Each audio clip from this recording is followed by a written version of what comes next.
Chegou a hora do nosso encontro com o Conselho de Notáveis, nossos amigos que passam a semana observando tudo o que acontece à nossa volta, para que, a partir da opinião deles, a gente possa criar uma que antigamente chamavam de massa crítica, né? Chama agora de nossa opinião.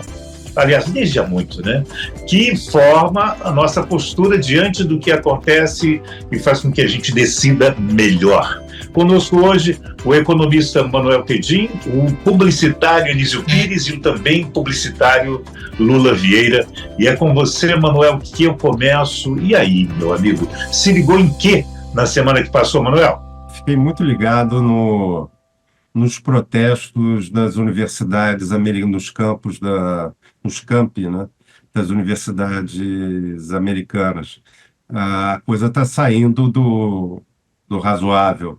Claro que cada campus tem a obrigação de garantir o direito a free speech, né, a liberdade de expressão, mas não pode... a expressão de ódio deveria ser reprimido. Quer dizer, o que está acontecendo é que está tendo ataques muito severos aos alunos judeus, até agressão física está acontecendo, além de as palavras de ordem antissemitas. Isso me deixa triste e preocupado.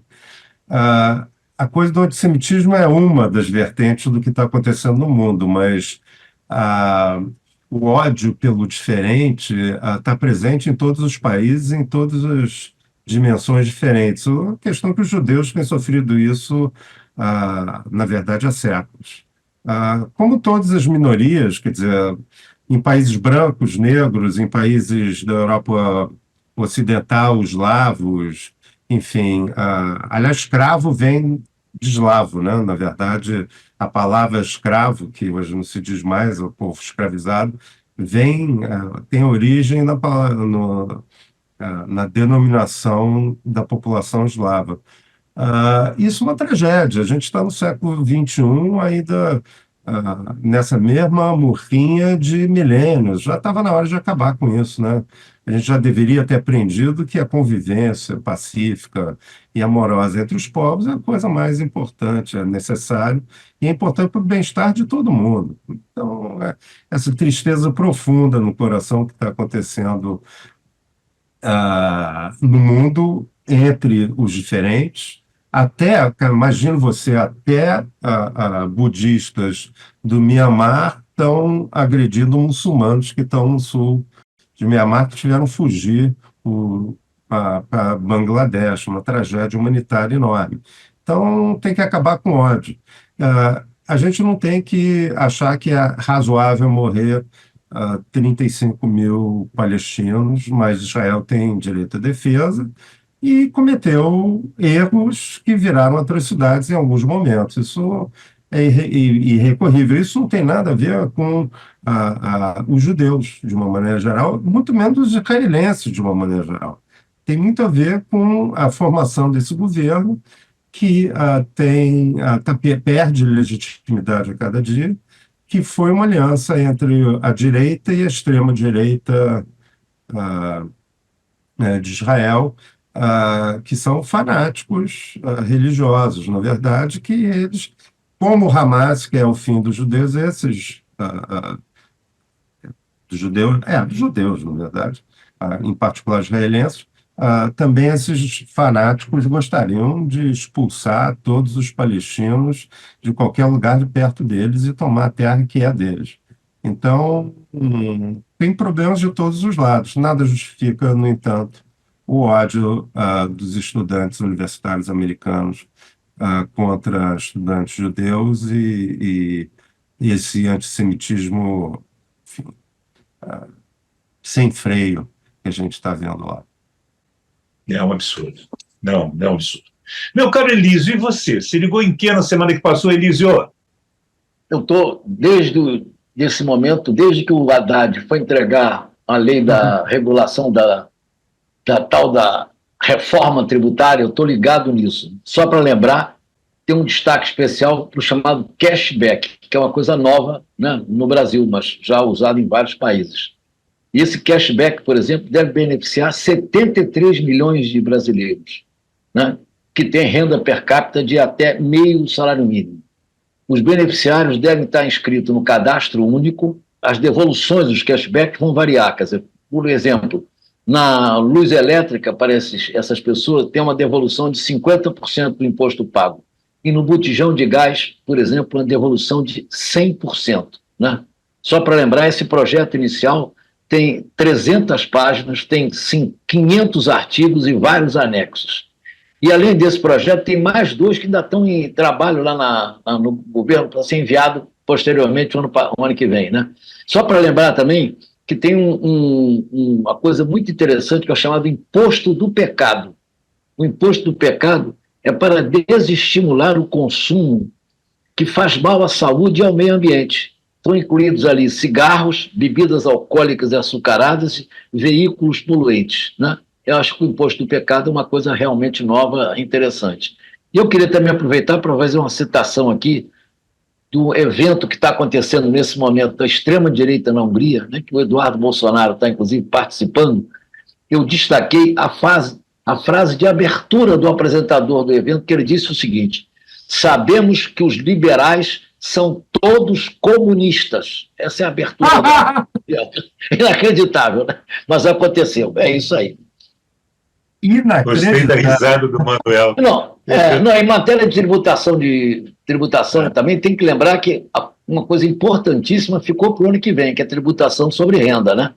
Estamos falando de lucros e dividendos, por exemplo, que não foi tocado até agora. O Haddad disse que ficou para o ano que vem isso, né? Vamos aguardar. Essa reforma é mais para circulação de mercadoria e venda de serviço, né? Por aí que estão olhando. Mercadoria a gente conhece bem pelo tal do fetichismo da mercadoria. Que língua estavam falando no Congresso, você que acompanhou? Lá da Hungria? Da Hungria? Inglês ou húngaro? Eles falavam muito, mas eu não entendi qual é o idioma. Pois é. O Eduardo Bolsonaro entendeu tudo, diga-se de passagem. Tudinho. Ele é embaixador, inclusive, né? Ele é um poliglota. Ele é um poliglota. Trabalhou em loja de... Pois é. Lembra? Loja de que era que ele vendia mesmo? Ele vendia alguma hambúrguer, coisa. Era hambúrguer que ele vendia. Oh, meu Deus. Tá bom. Lula, aproveita, deixa, que está embalado aí. Se ligou em que na semana que passou, Lula? As duas coisas são ligadas a Portugal. Primeiro que eu, com muita emoção, participei, de alguma forma solitária, mas de alguma forma participei, dos 50 anos, de comemoração dos 50 anos da Revolução dos Cravos. E tive a oportunidade, me deu um ataque de nostalgia, eu ouvi todas as músicas relacionadas a essa ocasião, principalmente o Grândola Vila Morena. Grândola, tua vontade, jurei ter por companheira a sombra do mazinheiro. Gosto muito da musiquinha, a gracinha. Eu também. E a música do Chico Buarque. Já estragaram sua festa a pá. Eu gostei muito e, já que eu estou falando em Portugal, acho muito bacana a posição do Marcelo Rebelo falando ou levantando o assunto da necessidade do país reparar os crimes da escravidão. Pode não dar em nada, mas discutir o assunto e pensar nesse assunto e olhar de frente para o fato de que Portugal tem uma dívida com os africanos, com os escravizados, melhor dizendo. É bastante... 6 milhões de escravos, né? Eles transportaram 6 milhões de escravos. Né? Isso é bastante positivo, discutir. Eu acho que a gente ter consciência do crime que cometemos como raça, como humanidade, é sempre importante. E está meio ligado ao que o Manuel dizia. Nós temos essa tradição de vez em quando, escolhermos uma raça e considerarmos que não faz parte da humanidade, consequentemente, ou merece ódio, ou tem o dever de ser escravizado.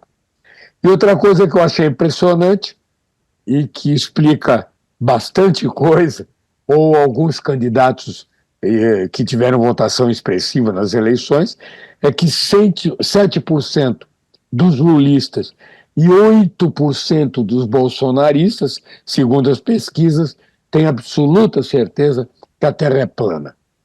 Eu fico impressionado com a quantidade. Você sabe qual é uma das teses dele? Não? Se fosse redondo, as pessoas caíam. Esqueceram que tem um negócio chamado lei da gravidade. E essa gente vota. E é por isso que vota. Infelizmente.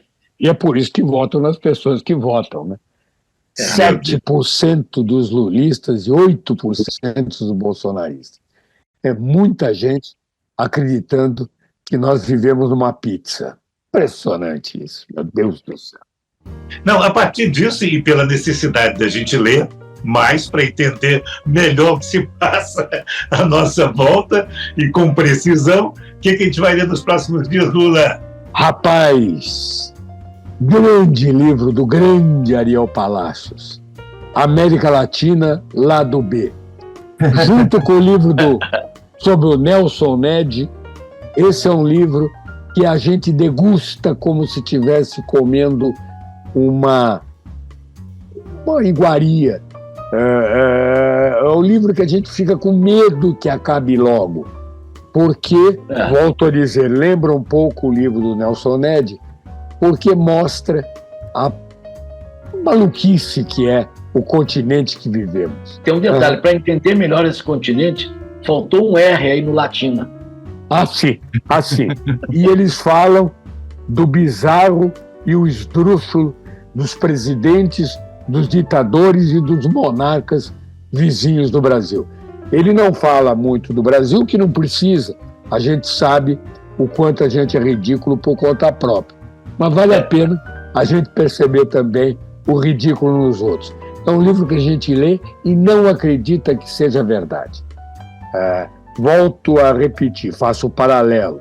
Vale a pena ler esse livro e o livro do Nelson Ned. A gente tem uma bela visão do continente que vivemos. Mas esse é muito engraçado.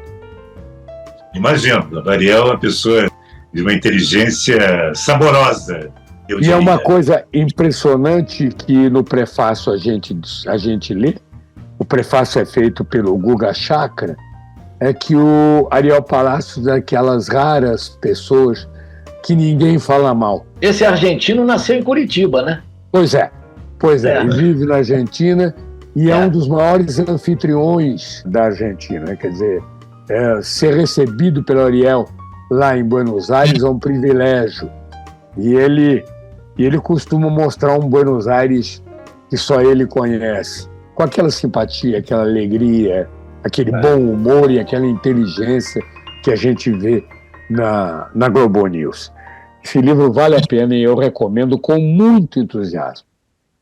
Coisa boa. Isto posto, vamos ao ponto. Você fechou uma rodada e quero abrir com você. Lula Vieira vai se ligar em que na semana que chega, Lula? Estou olhando para o Congresso, quero ver o que vai dar nessas... Agora parece que está um pouco pacificado, né? Parece que o Lula resolveu não bater de frente, mas tem muita água para rolar por lá e eu acho que há algumas leis muito importantes em discussão e eu gostaria muito de que não houvesse apenas a mesquinharia dos interesses partidários e provincianos e pequenos e que se pensasse um pouco mais na nação. Mas nós estamos em momentos muito graves para o futuro do país, discussões muito sérias, numa situação que é inédita, que é esse poder todo que o Congresso tem, que é novo na história do Brasil. Nós tivemos sempre presidentes mais fortes, tivemos sempre alguma situação diferente desse poderio que o Congresso hoje tem nas suas mãos e que pode mudar bastante a nossa história e a nossa vida econômica. Eu gostaria muito de ouvir o Tedinho a respeito, como é que ele acha que vai ser os novos momentos aí na vida do Congresso. Palavra dada ao Tedinho. O que você acha, Tedinho? Eu acho que estava essa independência que o Congresso ganhou a gente tende a olhar só para o curto prazo, né, o que está acontecendo nas aflições de hoje, né? Bom, você tem um Congresso que tem a capacidade de moderar ou de ser diferente do Executivo, não é ruim para a democracia. Quando de presidente forte demais, ah, quando é Fernando Henrique é maravilhoso. Quando é Bolsonaro, uma tragédia. Então, você tem essa coisa que foi feio, foi desenhada assim, né? Lá no século XVIII foi desenhado desse jeito, a cada poder moderando o outro. Então, esse alinhamento absoluto pode ser episodicamente muito bacana, mas no longo prazo é bom ter uma independência. A questão é que eles ganharam essa independência porque ganharam um saco de dinheiro do orçamento que o executivo não pode sequer segurar ou decidir quando é que vai gastar. Quando o deputado chega lá e fala que ele quer 100 mil para a escola, não sei das quantas, ou para asfaltar um pedaço, que em geral é da casa do primo, Claro. na cidade não sei de onde e tal, o governo federal não tem o que fazer, tem que repassar para o ministério correspondente, tem que lançar na data lá que o deputado determinou. Então, isso é um tipo de liberdade um pouco complicado. O Congresso ser importante na definição do orçamento é fundamental. Afinal, eles são a voz das representações locais, eles que deveriam ser as pessoas capazes de dizer o que é importante, o que o constituinte dele quer gastar, como quer gastar, quanto quer gastar. Agora, a gente sabe que a democracia é imperfeita, tem um caráter complicado da maior parte dos caras e tal. Muita gente bate no Centrão o tempo todo. O Centrão foi importante no Brasil em vários momentos, na época da Dilma, enfim. Foi um momento que segurou várias crises e tal. Não estou aqui entrando no mérito se todo mundo é bom caráter, se fazem troca de dinheiro, enfim. Não estou entrando no mérito qualitativo, mas a prática, que é o critério da verdade, não é isso, Elise? É conhecido, né? O velho barbudo dizia isso. Velho barbudo. Velho E barbudo tem a dizia praxis também, tem a a praxis. praxis, a praxis. É. Ele é isso, tem atrapalhado, mas às vezes também ajuda. Enfim, é isso. Agora, está uma situação muito difícil, porque como o Congresso não tem que dar satisfação e é muito mais conservador do que o Executivo, pode criar impasses e tal. O importante é não virar uma coisa de politicagem, como virou o Congresso americano, que as pessoas deixam de votar em coisas que acham importantes porque acha que vai dar ponto para o outro lado. O dia que isso acontecer de uma maneira mais geral no Brasil é a tragédia final. Então, executivo forte, com um Congresso forte, um judiciário forte, é tudo que uma democracia quer. Agora, precisa bom senso, moderação de cada um desses poderes. Acho que é isso. Falado, Manuel. Aproveita então que está com a mão na massa, vai se ligar em que na semana que chega, Manuel? Cara, eu estou muito ligado em como que vai ser votado, como é que vai ser votado a reforma tributária, né? Essa coisa do consumo de serviços. Tem muita exceção, tem muito mais exceção do que deveria. Esse negócio de traduzir como imposto do pecado, eles é muito engraçado, porque isso é uma expressão americana, né? Sin tax. Americano tem muita figura de em inglês tem muita figura de linguagem, né? É uma coisa que eles fazem muito, usam demais. Eu acho uma tradução meio ruim. Tem um termo técnico para isso que chama imposto peguviano. Pegu era um economista tal que ele falou, olha, tudo que tiver uma externalidade, ou seja, uma consequência além todo produto negociado que tem uma externalidade. Essa externalidade deve ser medida e cobrada de quem consome aquele bem. Isso é cigarro, carro, isso aí que está bebida. Não é porque a bebida é do mal ou do bem, é porque ou seja, pecado ou não pecado, é porque bebida consumida de forma contínua em excesso tende a levar a pessoa a usar mais o sistema de saúde, é só isso. Um parênteses importante aí, sobre o Rio de Janeiro, não existe mais, ou praticamente não existe mais reservas em hotel, né? Com a chegada da Madonna. Isso. Madonna, grande figura. Mas aí o turismo não entra nessa coisa do pecado. Não, Agora, a não, birita vai ser grande, mas a birita... Mas quem vem, bebe. Quem vem, bebe. Isso deveria ter imposto em aviação, que Não, quem não vem, bebe também. Quem não vem também bebe. Também bebe. E tem Eu gente não sou muito também que chegado, o bebe. Lula sabe disso, eu não sou muito do ramo. Não. E tem gente que bebe para esquecer tudo isso. E para fechar, Elísio, a rodada é você. Vai se ligar aqui na semana que chega, Elísio. Vou me associar ao Lula para me ligar na declaração do Marcelo Rebelo, não, presidente lá de Portugal, né, sobre os crimes cometidos na colônia, escravidão, etc. E para marcar essa presença, quero registrar uma frase do próprio Marcelo que disse: vamos ver como podemos reparar isso. Que ele não tem ainda noção de como é que vai ser, mas ele está começando o processo. Mas já é um começo. Eu acho um bom começo. Maravilhoso, maravilhoso. E faz uma ligação importante com a abertura que o Manuel fez a respeito desse problema dos universitários americanos, os judeus. Quer dizer, essa ideia de que possam existir raças diferentes e que mereçam ser escravizadas, é uma ideia que permanece no mundo. E não é verdade, né? Somos todos de uma raça só, chamada humanos. Né? É verdade.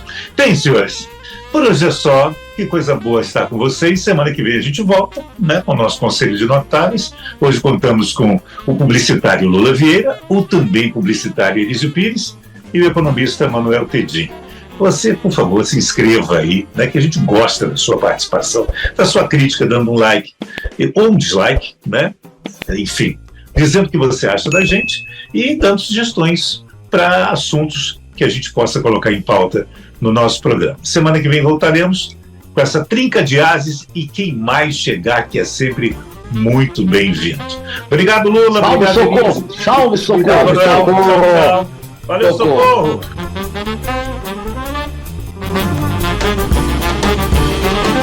Se liga!